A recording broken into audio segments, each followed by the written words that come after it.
Mélyen tisztelt elnök úr, tisztelt képviselőtársaim! Az őszi ülésszak kezdetén azért kértem szót, hogy beszámoljak az elmúlt időszak történéseiről. Az illegális bevándorlás kérdése olyan erővel tört be az életünkbe, hogy most erről kell jelentést tennem a tisztelt háznak.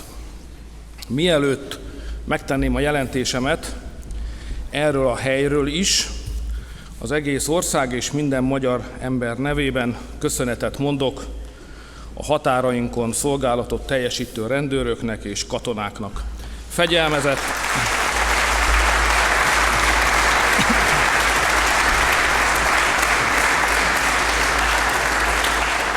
Fegyelmezett, emberséges, határozott, vagyis példamutató a teljesítményük. Köszönjük a hazáért végzett szolgálatot. Tisztelt Hölgyeim és Uraim! Az illegális bevándorlás kapcsán arról fogok beszélni, hogy a magyar kormány meglátása szerint mi is a probléma természete. Szükségképpen ki kell térnem arra a kérdésre, hogy miért is állunk vitában az Európai Unióval. Beszélni fogok arról, hogy mit tettünk eddig a bevándorlás megfékezése érdekében, Magyarország és Európa határainak védelme érdekében. És végül szót kell ejtenem arról is, hogy mi vár még ránk a következő hónapokban. Tisztelt Hölgyeim és Uraim, a probléma egyszerűen, nevén nevezve a gyereket, tömeges népvándorlás. A bevándorlók már nem csak dörömbölnek, de ránk is törik az ajtót. Nem néhány százan, nem néhány ezren, hanem több százezer, sőt millió bevándorló ostromolja Magyarország és Európa határait. Nem látni, hol a vége. Az utánpótlás bőséges, milliók készülnek az útra. A teljesség igénye nélkül. Irak, ez egy 33 milliós ország. Ma 8 milliónyian szorulnak humanitárius segélyre, vagyis 8 millió ember csak és kizárólag ebből él. Előrejelzéseink szerint a számuk 8-ról 10 millióra nő az év végéig. És ebből a 8 millióból ma már 4 milliót tekinthetünk belső menekültnek. Szíria. 4 év polgárháború. 12 millió humanitárius segélyezett, 7,6 millió belső menekült, akik közül 4 millió már a szomszéd országokba is átkényszerült. Ma menekülttáborokban élnek. Afganisztán, 950 000 menekült Iránban, 1,5 millió menekült Pakisztánban. Líbiában polgárháború zajlik. Eritreában állandóak a belső lázadások. Maliban belháborús helyzet van. Szomáliában félig polgárháborús a helyzet. Ha összefoglaljuk a szubszaharai mennyiségeket, lélekszámokat és háborús helyzetet, akkor azt tudjuk mondani, hogy a szubszaharai térségben 12,5 millió a belső menekültek száma. Ez a rövid helyzetjelentés. Az észak-afrikai védvonal összeomlott, az arab tavasz káoszt eredményezett.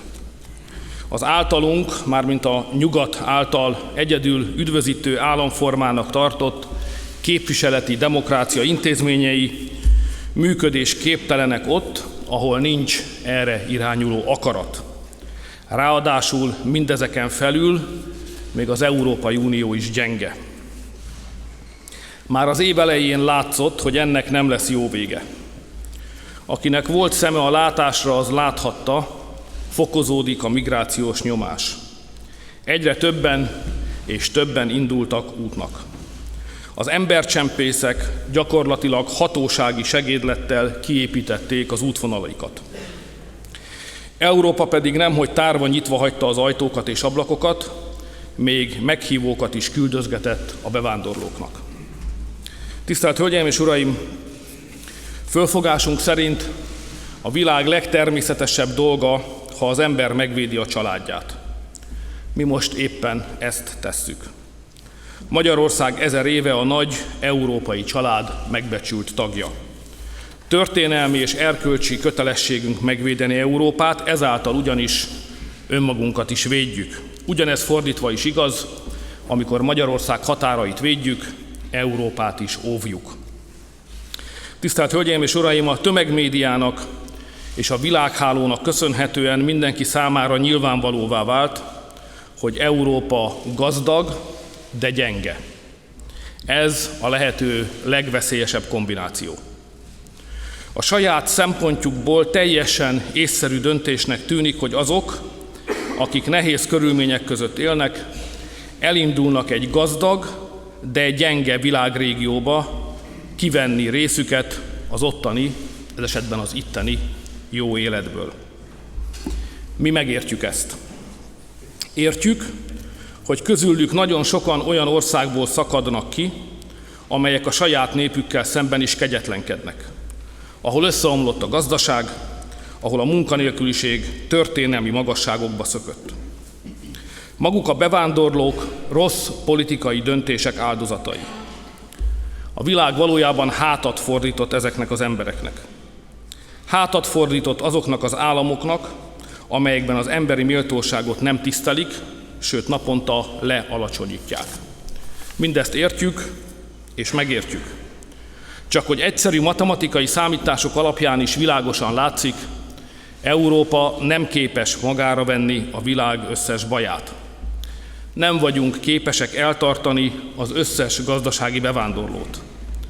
Minimális közgazdasági ismerettel, illetve eddigi tapasztalataink alapján azt is tudjuk, hogy nem tudunk mindenkinek munkát adni. Ráadásul még az sem biztos, hogy mindannyian dolgozni akarnak.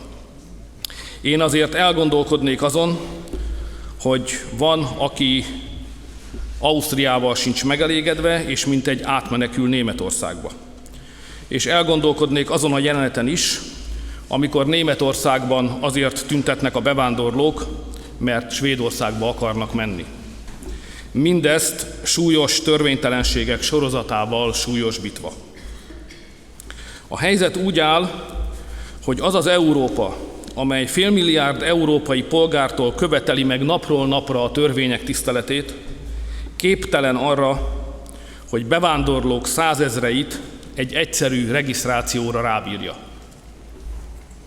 A brüsszeli politika és a nagyhatalmak csak rontottak a helyzeten, amikor nem voltak képesek megragadni a probléma gyökerét, és menekültnek tekintik azt is, aki valójában illegális gazdasági bevándorló. Így jutottunk oda, hogy veszélybe kerültek határaink, veszélyben van a törvények tiszteletére épülő életformánk, veszélyben van Magyarország és egész Európa is. Ami most történik, az lerohanás, valójában lerohannak bennünket. Márpedig napi európai tapasztalat, hogy akit lerohannak, az nem tud befogadni. Tisztelt Ház, hölgyeim és uraim!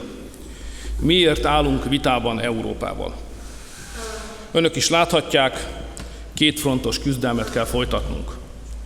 Meg kell védenünk Magyarország és Európa határait, ugyanakkor meg kell küzdenünk a rövidlátó európai politikával is, amely szembefordult az európai emberek akaratával. Úgy látom, mintha sokan nem lennének hajlandóak a maguk teljes súlyában érzékelni a veszedelmet. Először is nem veszélyként, nem problémaként azonosítják a tömeges népvándorlást, hanem lehetőségként, aminek örülni kell. Az európai baloldalt még érthetjük, számukra valóban lehetőség, hogy a tömeges bevándorlással fellazítsák a nemzetállami kereteket, és beteljesítsék történelmi céljukat, a nemzetek felszámolását.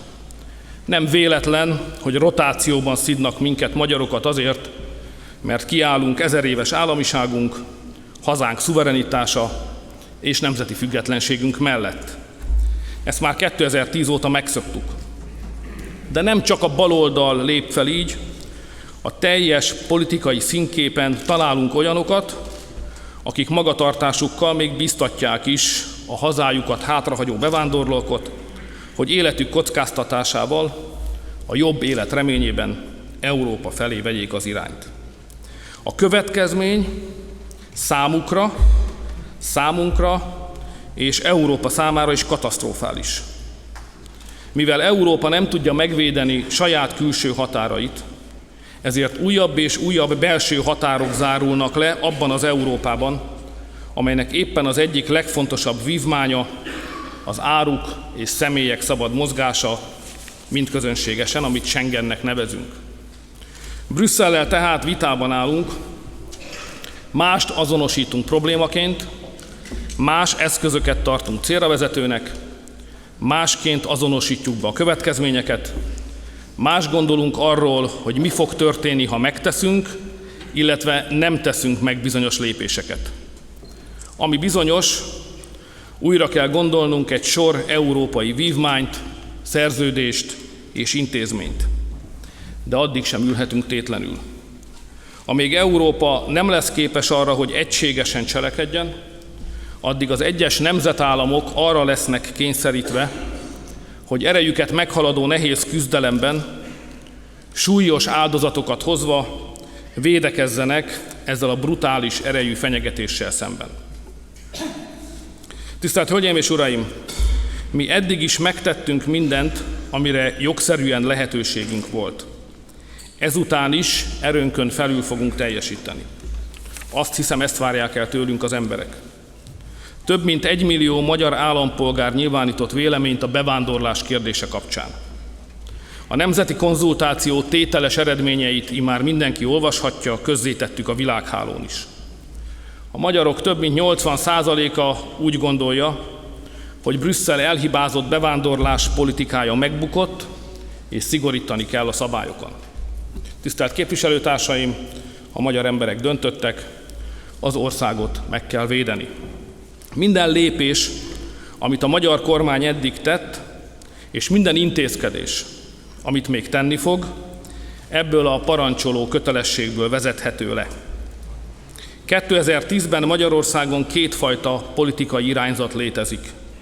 Az, amely meg akarja védeni Magyarországot, a magyar embereket, meg akarja őrizni nemzeti kultúránkat és európaiságunkat. És van az, amely valamilyen megfontolásból ez ellen dolgozik. Tisztelt Hölgyeim és Uraim! Nem jókedvünkből építettük és építjük föl a több száz kilométer hosszú műszaki határzárat. Nem jókedvünkből hívtuk össze a tisztelt házat rendkívüli ülésre korábban, hogy törvények módosításával megteremtsük azt a jogszabályi állapotot, amely lehetőséget biztosít számunkra a népvándorlás megfékezésére és a magyar állampolgárok, valamint családjaik védelmére. Nem különbségből alkalmazunk saját megoldásokat, hanem egyszerűen megpróbáljuk betartani szerződéses kötelezettségeinket. Tisztelt képviselőtársaim, mi várható? Kérem, senki se gondolja, hogy a probléma egyik napról a másikra csak úgy elmúlik majd. Kérem, senki se ringassa magát abba az illúzióba, hogy a meghozott kormányzati intézkedések önmagukban megfékezik azt az emberáradatot, ami egész Európát nyomás alatt tartja. Helyette inkább készüljünk fel, hogy hosszú küzdelem előtt állunk. A kormány nevében biztosítatom önöket, hogy mindent meg fogunk tenni annak érdekében, hogy megvédjük Magyarországot, az ország határait és a magyar embereket. Kitartunk, és ebből nem engedünk. De amíg nem lesz egységes európai cselekvési terv, a problémát nem tudjuk megszüntetni. Nemzeti hatáskörben kezelni tudjuk, de megoldani nem. Nekünk van megoldási javaslatunk, amely elvezetheti országainkat egy működő, összeurópai cselekvési terv felé. Egyszerű, logikus és a józan ész diktálta megoldásokról van szó. Ha például a görög barátaink nem képesek megvédeni sem Európa, sem a schengeni övezet határait, akkor nekünk kell helyettük megvédenünk. Mind a 28 tagállam vehesse ki a részét Európa déli határainak védelméből. Ugyanígy egyértelmű, hogy ahelyett, hogy Európa szíve felé húznánk a problémát, inkább a gócpontnál, a forrásvidéknél kell cselekednünk. Ezért a menekülttáborokat, hívják azokat akárhogy is, nem az Európai Unión belül, hanem azon kívül kell létrehoznunk. Segítsünk azoknak az országoknak, amelyek már így is több millió háborús menekültet telepítettek le, azért, hogy emberhez méltó körülményeket biztosítsanak azoknak az embereknek, akik nem Európába akarnak jönni, hanem a háború vége után haza akarnak térni. Az olyan típusú javaslatok, mint a kvótarendszer, csupán a következményekre vonatkoznak, nem az okok megszüntetésére. Ez nem egy európai cselekvési akcióterv. A kvótarendszer alapfilozófiája nem azt célozza, hogy ne jöjjön Európába több gazdasági bevándorló, vagy hogy megvédje Európát és az európai életformát. Ehelyett szétteríteni a problémát, fölfogásom szerint abból az elhallgatott felismerésből kiindulva, miszerint azok a bevándorlók, akik illegálisan bejutottak már Európába, aligha akarnak hazamenni. Erre mondjuk mi magyarok, Brüsszelben fordítva ülnek a lovon. Mi azt javasoljuk, először vegyük elejét a népvándorlásnak, majd miután megvédtük a határainkat, utána beszéljünk arról, hogy mit kezdjünk azokkal, akik idejöttek, vagy ide akarnak jutni. Minden esetre rá kell őket bírnunk a törvénytiszteletre. Világossá kell tennünk mindenki számára, hogy Európa attól Európa, hogy itt az együttélésnek világos szabályai vannak. A törvények uralma Európában nem elnyomást, hanem védelmet és biztonságot jelent. Azt is le kell szögeznünk, hogy itt mindenki megdolgozott azért, hogy nyugalomban és biztonságban élhessen. Megdolgoztak érte külön-külön az emberek, és együtt a nemzeti közösségek is. Itt nem alanyi jog a jólét, a jólétért itt Európában meg kell dolgozni. Tisztelt képviselőtársaim! Végezetül azt kérem önöktől, hogy párthovatartozástól függetlenül támogassák a magyar kormányt a tömeges bevándorlás elleni küzdelemben, mert hazánk csak egy van, és azt mindannyiunknak kötelessége megvédeni. Köszönöm megtisztelő figyelmet!